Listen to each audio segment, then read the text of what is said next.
We begin tonight with breaking developments in our water crisis as we've learned that Lake Corpus Christi has now dropped below 10%. What if the one thing you never worry about suddenly disappeared? Not money, not internet, not even electricity, but water. What if one morning you wake up, walk into your kitchen, turn on the tap, and nothing comes out? No sound, no pressure, no warning. Just silence, because for hundreds of thousands of people in Texas, this is no longer just a hypothetical situation. It's becoming a real possibility.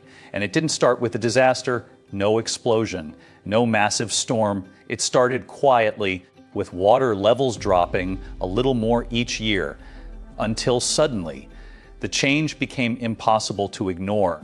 At the center of this crisis are the massive reservoir systems that supply water across Texas, including Texas reservoirs. These are not just lakes, they are lifelines. They support cities, they feed farms, they power industries. And for millions of people, they are the only reliable source of water. But now, that reliability is being tested, because some of these reservoirs are shrinking at a rate that is shocking even experts. In certain areas, water levels have dropped by nearly 90%. 90%. That's not a seasonal change. That's a collapse. What was once deep blue water is now cracked earth. Dry land stretching across what used to be lake beds. Boats stranded far from shore, docks leading to nothing, and a visible reminder that something is very wrong.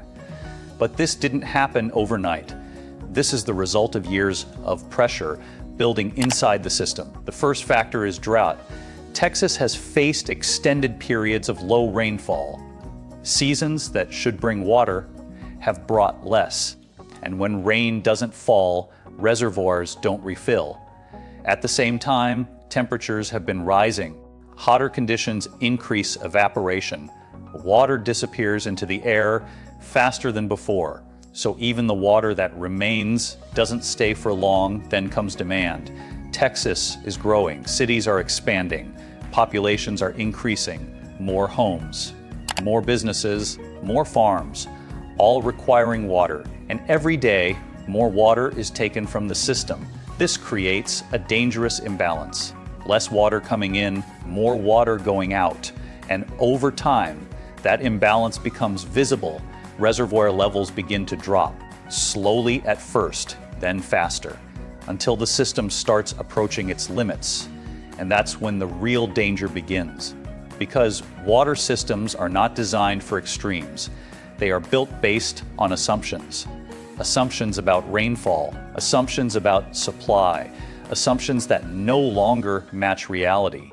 When those assumptions fail, the system struggles, pumps stop working efficiently, water pressure drops, supply becomes unreliable, and in extreme cases, there is only one option left: shut down.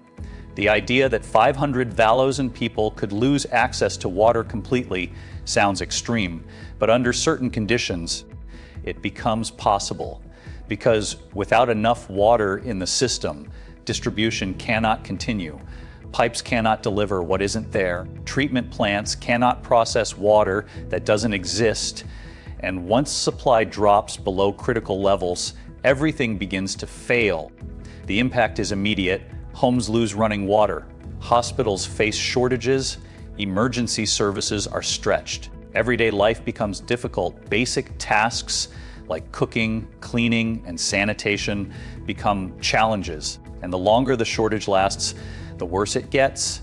Unlike power outages, water shortages cannot be fixed quickly.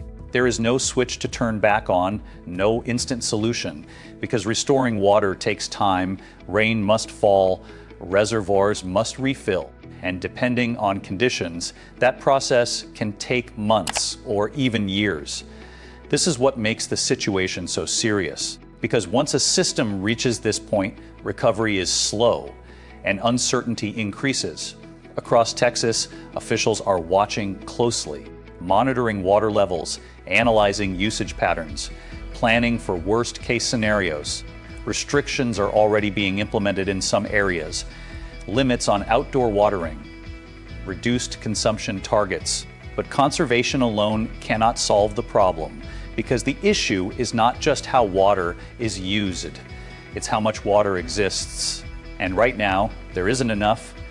This crisis is not just environmental, it is economic. Agriculture depends on water. Without it, crops fail, food production drops, prices rise, industries that rely on water slow down, jobs are affected. Local economies feel the pressure. And beyond economics, there is a human impact: stress, uncertainty, fear, because water is something people expect to be there, always available, until suddenly it isn't. The image of a lake dropping 90% is powerful, but the reality behind it is even more complex. It represents a system under extreme stress, a system being pushed beyond its limits, and when limits are reached, change becomes unavoidable. Long-term solutions are being discussed: new reservoirs, alternative water sources, improved infrastructure. But these solutions take time, years to plan, years to build. And time is exactly what the system may not have, because the trend is clear: water levels are falling. And unless something changes, they will continue to fall. This is not just about one lake. It is about a larger pattern. Water systems across the region are under pressure. Changing climate conditions, growing demand, and an aging infrastructure, all contributing to the problem. The Texas water crisis is a warning, a signal that systems once considered stable are now vulnerable, that resources once taken for granted are now limited, and that adaptation is no longer optional. It is necessary, because the question is not whether the system is changing. It is. The question is how far it will go, and what happens when it reaches the point where recovery becomes difficult. Because once that point is crossed, the consequences are not temporary, they are lasting. Communities change, economies shift, and the way people live must adapt. In the end, this is not just a story about a lake. It is a story about survival, about how people respond when a basic necessity becomes uncertain, about how systems built for one reality must adapt to another, and about what happens when the balance between supply and demand is broken. Because when water disappears, everything changes, and right now, that change is already happening.